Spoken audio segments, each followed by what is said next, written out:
We want to discourage this form of dialogue that is being called by the Chief Justice and the President of the Republic, and say that as a society, we do not appreciate a negotiation of judicial functions. As a society, we say that the law exists to administer judicial function, and we encourage both the Chief Justice and the judges that work under the judiciary to follow the law, and when they so do, the Law Society will support them.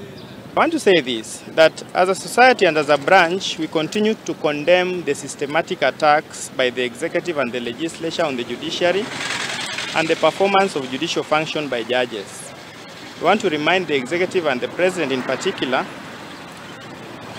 and the members of the legislature that allied to that regime, that the conduct and their intention to casually treat court orders the way they do is risking us rendering the Republic into a state of lawlessness and a state of anarchy.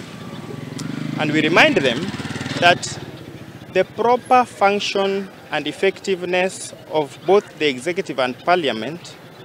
require an effective, functional, and independent judiciary. We must, as Kenyans, appreciate the uniqueness of the role of the judiciary in the governance of our republic,